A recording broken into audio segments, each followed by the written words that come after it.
What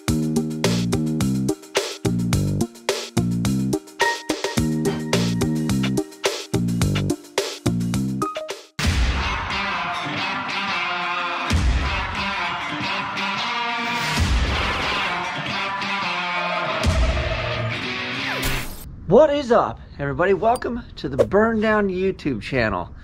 Today is a special day because we got a new project announcement, but what makes this one different is this is going to be kind of a day-to-day daily grind deal, and it is kind of different than what you guys are used to seeing here on the channel. If you're familiar with the channel, you know these vehicles behind me, and if you are not familiar with the channel, this is my drag and drive, essentially street legal race car, and my twin turbo Winnebago. Although these are cool, this isn't really the average person's cup of tea. The general typical guy that wants to get a classic car and get into something and maybe redo it, fix it up, enjoy it with his family, they're not trying to do 150 miles an hour plus, and they're not trying to do burnouts with 1.5 ton trucks, essentially, because that's what that is.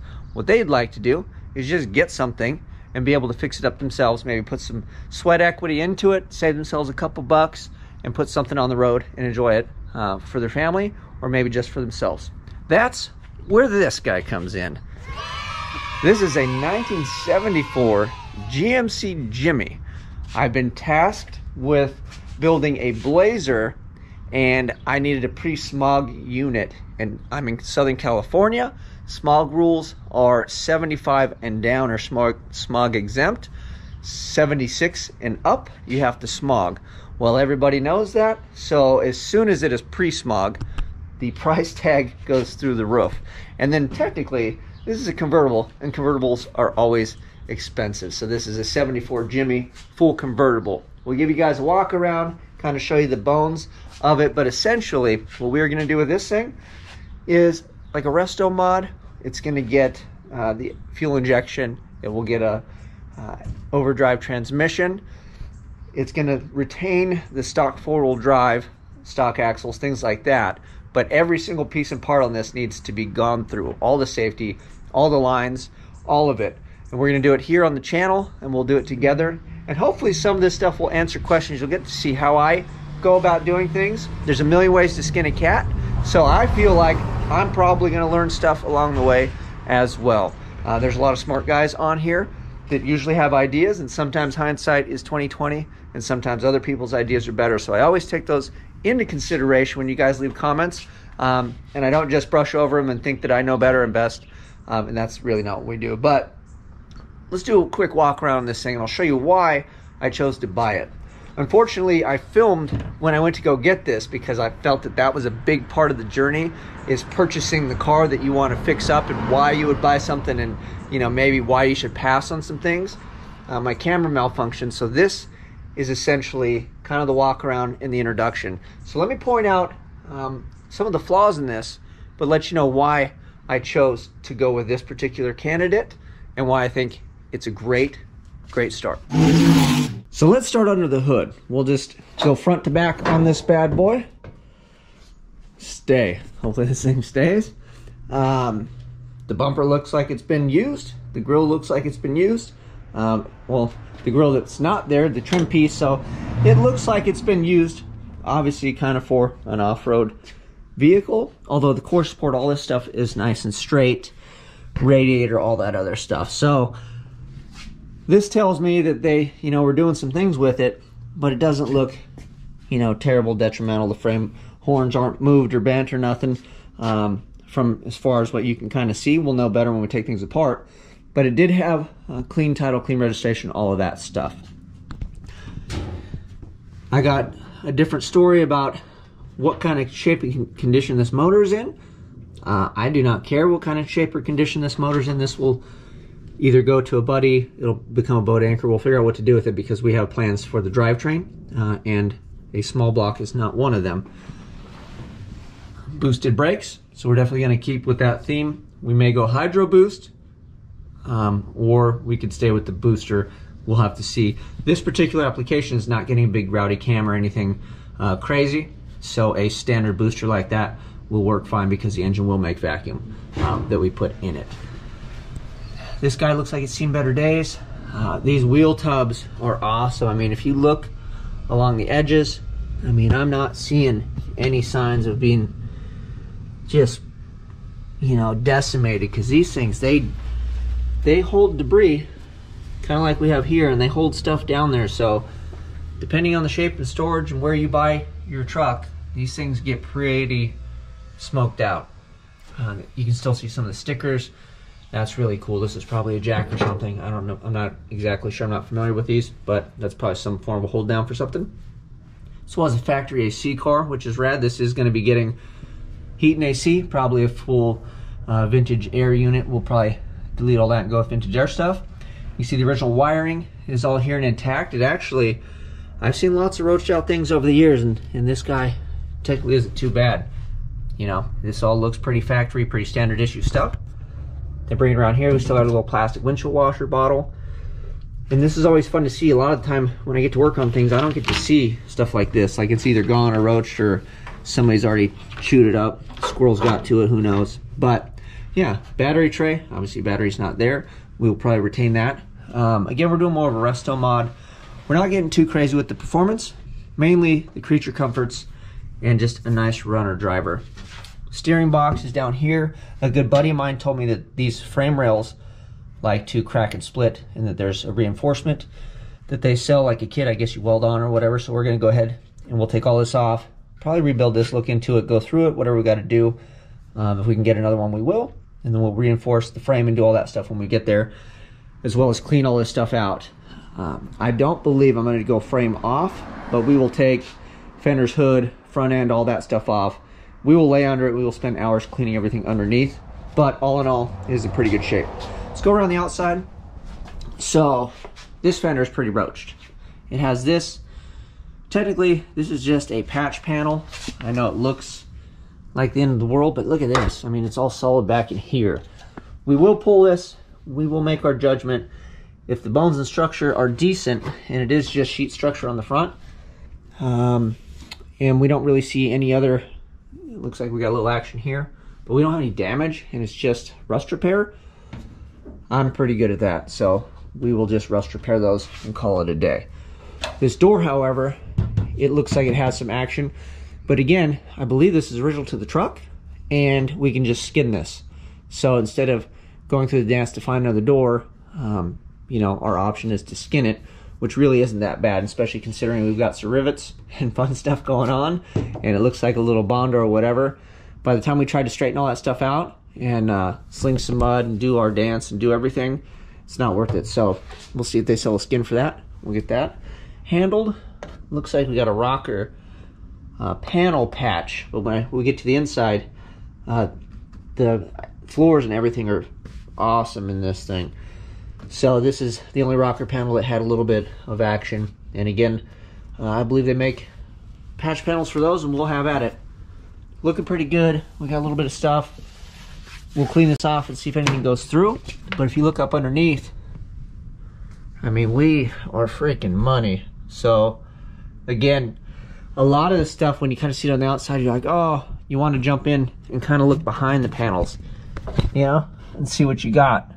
And we've got metal back here. So I was very excited to see that. A little bit of fun there. Trim has seen better days.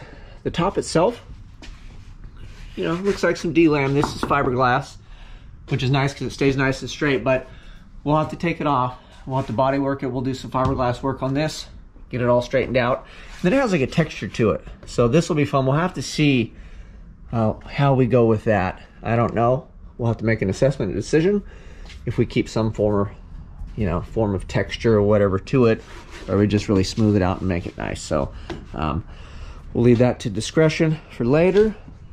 This panel is in pretty good shape. It's funny because I was like one little dent, but that can be assessed and addressed. And the whole back trim, this whole tailgate really is beautiful.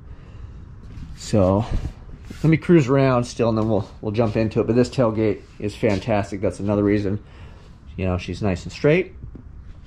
Little action here, similar fun here. This one looks good, but we've got a bit of body work to do in here. So we'll have dents to pull. This thing wiggles a bit, and you know, we're just gonna have to get all this straightened out. But again, this seems good. When we get to doing the body work, we'll strip the paint off, so I'll really know what we got to work with. But the nice thing I like about something like this, right? So if you were looking at this yourself and you're like, oh man, it has some dents and dings there. In my opinion, if this was like laser straight and it had some paint job on it, you thought it was wonderful, you don't know what's hiding underneath it. This is what I call an honest vehicle. You could see some rust, you could see some damage, but I know it's there. I know what I bought, I know what I signed up for, versus me paying extra, thinking this thing is super straight, and then you go to dig around, or you're like, oh, I'm gonna put a paint job on it, and then this thing turns into Bondo, goes away, ends up being rust, and you didn't sign up for it, so the depression sets in. So don't ever underestimate something that looks like this, that has, you know, like the surface rust and has some scrapes and scratches, maybe some dents going on. This is all fantastic because it tells me nobody screwed this up. That's my job. I get to mess it up. Nobody messed it up for me, and then I have to, you know, go over somebody else's usually lack of attention to detail and effort. This is really what it amounts to. So this door doesn't look like she is part of the plan. Maybe it was sanded on, because this is sanded, so maybe it did match, and maybe this is the colors underneath that we're going to find if we start sanding. I'm not sure. It's got some dings. The fitment is different from the other side. It's close over there, but it looks like it is a correct door, like it's a, you know, Blaze or Jimmy door. So we'll make a call on this. Fit wise, yeah, so our gap is bigger here and smaller, but then we're pretty tight here. So I don't know, we'll have to make a call on this door when we get there, when we really kind of open it up and get into it, and we'll have to see if we can get it to fit a bit better. But again, this one we'll probably just skin the door as well. So this fender looks to be OG, and then this one, we got a little action here, you know, some dents. I don't know if you guys can see it, but all in all, like the top of this thing, you know, we've got some dings and stuff like that, but this is a very solid piece, and this will definitely be getting body worked and put right back in place. Core support, like I said, all that stuff is awesome. The hood I didn't really show you guys, but you can see underneath, killing the game over here.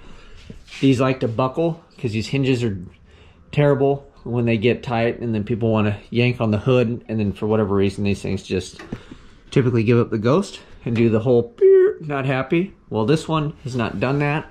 Hopefully I do not do that to it. We'll get all new stuff in here and make sure stuff pivots and moves around freely.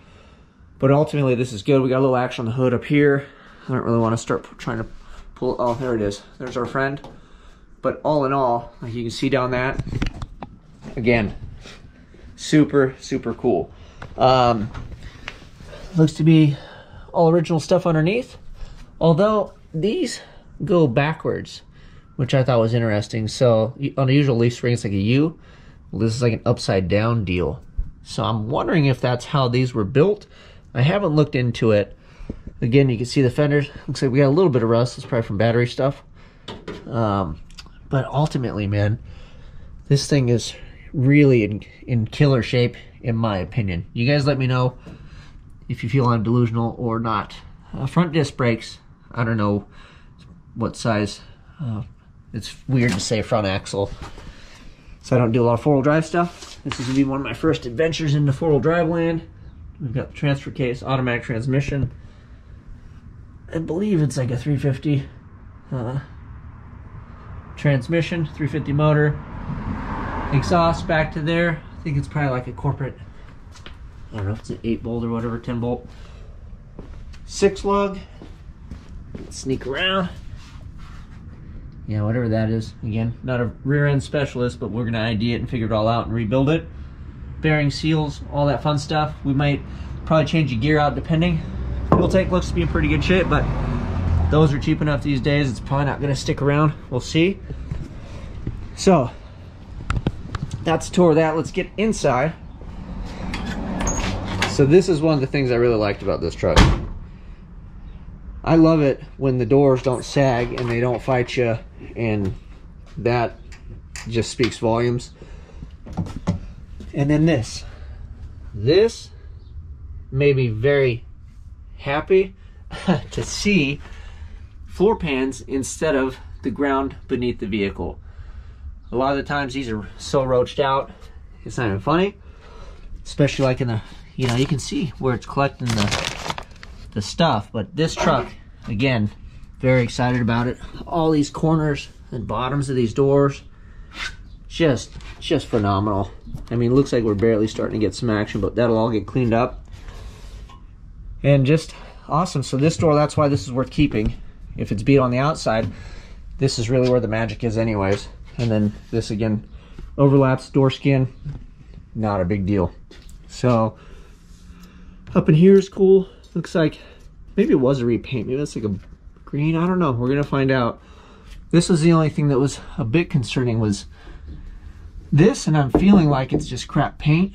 It's letting go. It looks like there's some Bondo, so we might have some action in here, but the glass was out of it, and you can see it's really not bad at all. Like, this wasn't really rusted at all, and if this was an issue, I feel like we would have more issues down here, right? And we don't. If it was leaking and dripping, you had real problems. It would come in somewhere in the vehicle. I could be wrong. We're gonna find out. We'll strip that down. It could be terrible. Maybe we need to replace it. I don't know. You and I are gonna find out together. So that was the one concern I had, because you can see the bodywork and you can see the cracking. So we're gonna do one of these, strip it out, open it up, and then we'll either be metalworking it or it'll be all right. Life will be good. On the inside, so again, floors are rad. Looks like somebody's building some roll bar deal. I don't know if we're gonna retain this or not. We'll see what's what. Original rear seat. For some reason, this seat's gone, but that seat is here. Not sure if we're going with aftermarket front seats. Probably make some sort of center console. We'll figure that portion out as well. This thing is going to get some amenities. I have a couple different dashes and stuff in the rear. This will probably all be new as well. But yeah, look at in behind here. Again, looks awesome. And when you look at these things, you know, to look at it, oh, well, it doesn't have a dash. That's kind of, I mean, it does. It's in the back and it's in the bed, and it looks like it's really incomplete and you're missing a bunch of stuff. But this is what I'm looking for. I don't care if the dash is there. I want to see this, because it could have a dash in place. I got to see all this stuff, right? And I got to see that this thing wasn't completely rotted and roached, and that's just killer. So that's the way I like to look at stuff. I want to see what we're working with, because I'm going to pull them all apart anyway. Plus, when it's like this, the price is usually better, right? So let's run around to the back. We'll wrap this up back here. And again, this thing doesn't disappoint. There's glass. This thing's broken. And then this is pretty cool, but it's probably gonna be a pain. Like, it just comes down. See how it just holds itself? And I was like, man, this thing's like jammed up. Nope, it's got springs, which I hate springs. So this is gonna be a big pain, but it's rad because it's like a soft landing, you know, it just doesn't flop down. And I know this thing has some weight. But the main thing, look at how beautiful this thing is. Woo-wee. Look at this thing. I mean, yeah, these are pinch welds, factory, that's not damaged. And then the top edge here, and it doesn't look like people are having a picnic or doing the river dance on this thing. I mean, amazing, amazing stuff. And again, in here, super clean. It's just dirty and old. This thing's 50-something years old. You know, look at, killer, killer, killer. All day. I'll take these cars and trucks and things that look like this thing all day, every day, and twice on Sunday. So that is a look. Thank you for listening to me ramble. I'm actually very excited about this thing. We're gonna have a ton of work, a lot of content on it. So the plan for the content, and to bring you guys along with me, is to drop weekly videos. They're probably gonna be a bit longer. I will film during the week as I work on stuff. And I think what I'm going to do is we will do an overview of where we're at, what we're working on, maybe what's coming up like the following week. But depending on what I'm working on, we'll probably focus on a particular thing, right? If I'm stripping panels, the video is going to be about stripping panels. If we're doing rust repair, the video will be about that. You know, if we get multiple things done, I'll pick what I feel is most important. But if you sign up, you hit subscribe, you hit the notifications, and you're interested in stuff like this, participate. Leave comments, ask questions, because I could, you know, make the videos on the questions that you guys have. I'm going to pick subjects I think people want to know about, but it's up to you guys to kind of dictate the content that we put out, because there's a whole slew of content, and I can only cover so much, you know, each week while I'm actually trying to get this thing accomplished. So it's going to be killer. I'm excited. We'll do a full rendering so you guys will know the idea and the roadmap, and you'll get to see what it's like to take something from an idea and a picture and turn it into reality. And it's going to be a long road. It's going to be a fun one. I hope you guys stick around. Till next time, I'm out.